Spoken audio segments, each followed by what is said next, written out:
जैसा कि last episode में हमने देखा कि टैंग शैंग और बाकी सब सी गॉड आइलैंड के अंदर थे और वो सब लाइट गॉड की बनाई हुई प्रेशर स्टेयर्स पर क्लाइंब करने की कोशिश कर रहे थे, लेकिन उनमें से कोई भी ऐसा करने में सक्षम नहीं हो पा रहा था क्योंकि जैसे जैसे वो स्टेयर्स क्रॉस करते हैं वैसे वैसे ग्रेविटी प्रेशर बढ़ता ही जाता है और उन्हें नीचे फेंक देता है। लेकिन टैंग शैन ने आखिरी बार हिम्मत करके आगे बढ़ने का डिसाइड किया था और वो 40 सीढ़ी तक भी पहुंच गया था, लेकिन इस बार जैसे ही वो अगली सीढ़ी पर अपना पैर रखता है उसे इतना ज्यादा प्रेशर का सामना करना पड़ता है कि इस बार उसकी स्पाइडर लेग्स भी उसका साथ नहीं दे पाती और वो नीचे धकेल दिया जाने लगता है। उस पर लाइट गॉड का इतना ज्यादा इंटेंस प्रेशर आ रहा था कि वो टेलीपोर्टेशन टेक्निक का भी यूज नहीं कर पा रहा था। वो यहाँ पर अगर किसी टेक्निक का यूज कर सकता है तो वो टेक्निक सिर्फ गोल्डन रेजिस्टेंस की टेक्निक है, लेकिन वो टेक्निक भी इतनी स्ट्रांग नहीं कि टैंग शैंग लाइट गॉड का सामना कर पाए, इसलिए वो अब प्रेशर के सामने झुक जाता है और नीचे फेंक दिया जाता है। टैंग शैंग नीचे आकर अब सब बच्चों से कहता है कि हमें हिम्मत नहीं हारनी है और तुम सभी को अब ट्राई करना है। अब वो सभी ट्राई करने चले जाते हैं और सीढ़ियों के ऊपर चढ़ने लगते हैं। मिस्टर दाई टैंग शैंग से जीवू के बारे में बात करता है और कहता है कि जीवू अपनी रियल स्टेट में नहीं है, जिस वजह से ये लाइट गॉड का सामना नहीं कर पाएगी। तो अब जीवू भला अपने चैलेंजेस को पूरा कैसे करेगी। टैंग शैंग मिस्टर दाई को समझाता है कि वो जीवो को लेकर सीढ़ियों को पार करेगा, लेकिन अगर वो अपनी स्पिरिट पार का यूज अपने साथ साथ जीवो को भी ले जाने के लिए करेगा तो उसके स्पिरिट पार और जल्दी जल्दी खर्च होगी। इस बार टैंग शैंग अकेला था और अकेले उसकी स्पिरिट पार सिर्फ 40 सीढ़ियों तक पार कर पाई, लेकिन अगर जीवो को भी वो अपने साथ लेकर चलेगा तो वो तो 30 सीढ़ी तक भी नहीं पहुंच पाएगा।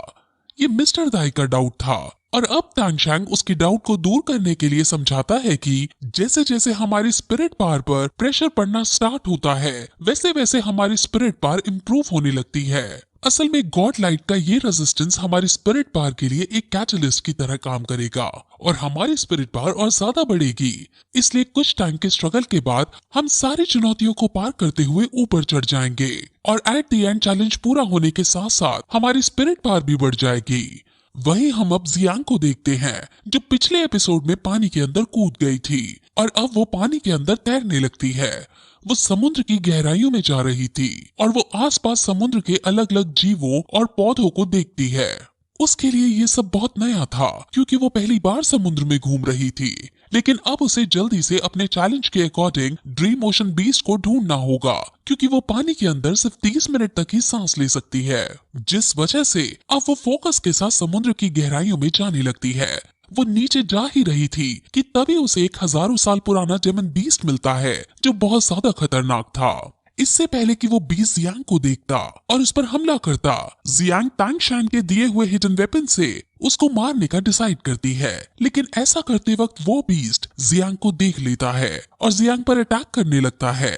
जियांग उस बीस्ट से बचने की कोशिश करती है और फिर उस पर हिडन वेपन से वार करती है और जब हिडन वेपन उसको लग जाता है तो जियांग उसके पास जाकर उसको मारने के लिए आगे बढ़ती है और ऐसा करते वक्त तुरंत वो बीस्ट को देखती है जो फिर से होश में आ गया है और ये देखकर वो बहुत ज्यादा डर जाती है क्योंकि वो बीस्ट अगर जियांग से 1-to-1 बैटल करेगा तो जियांग मारी जाएगी।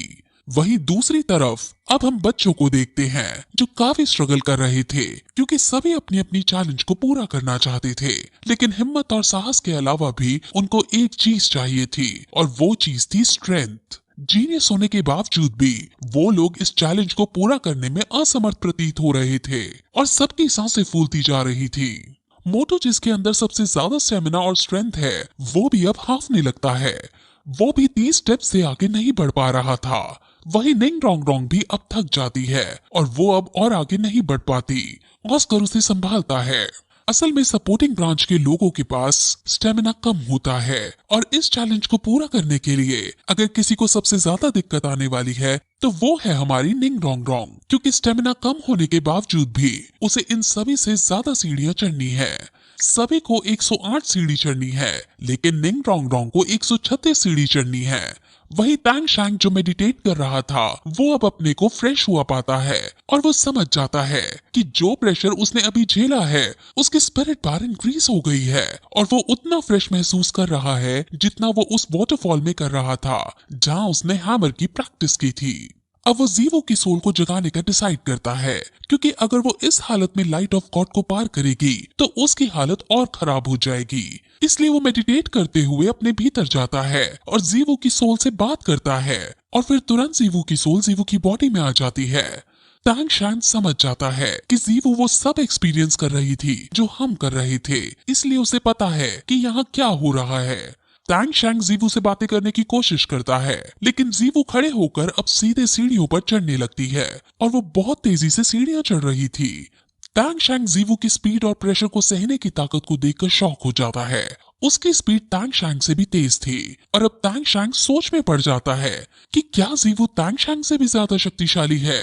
सब जीवू को देखकर शॉक हो रहे होते हैं, क्योंकि जीवू रफ्तार के साथ आगे बढ़ती जा रही थी। जीवू आसानी से 40 सीढ़ियां पार कर लेती है और ये बात तांग शैंग को काफी शॉक करती है, क्योंकि मिस्टर दाई भी सिर्फ 38 सीढ़ियां पार कर पाए थे।